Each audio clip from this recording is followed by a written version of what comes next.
Like if you found the video valuable. Emily Ross needed an escape from the traffic, the emails, the endless demands of the city that never slept. A last-minute booking brought her to Seabreeze Inn, a quiet place perched along the cliffs of a sleepy coastal town. It was the off-season. Rain painted the windows in soft streaks. The ocean whispered instead of roared. She was given room 204, nothing remarkable, just a cozy room with old wooden floors, lace curtains, and a bed that creaked like it held 100 secrets. Emily unpacked, brewed some tea, and reached down to plug in her charger when she noticed a loose floorboard under the nightstand. Curious, she pried it up gently. Inside was a folded, yellowed envelope. No dust, no cobwebs, almost like it had been waiting. She opened it. Dearest M, I see you every morning, in that same blue sweater, always with a book, always alone. I know I don't have the courage to say this aloud, but watching you has become the best part of my day. If you feel even half the pull I do, meet me here. Room 204, Friday, after sunset, J. Emily blinked. The letter was dated March 1987. She read it again, and again. There was something hauntingly beautiful about it. The aching vulnerability, the quiet hope in that one request. She imagined someone sitting right where she was, waiting for a knock that never came. Or perhaps one that did, changing everything. The next morning, Emily brought the letter to the front desk. Daniel, the inn's owner, was a tall, quiet man in his late 30s with warm eyes and a voice like a half-remembered song. He glanced at the paper and smiled gently. Room 204, he said, almost to himself. That room always finds its way to the romantics.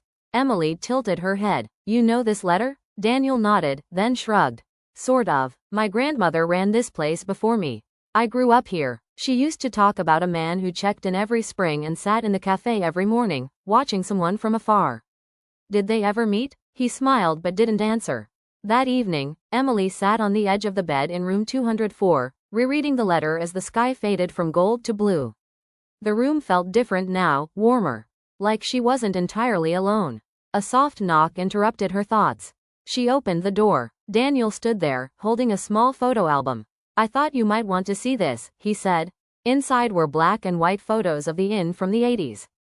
Staff parties, winter storms, smiling guests. He turned to a page and tapped gently. That's him, he said. A young man, suited, handsome, holding a book, standing by the front steps.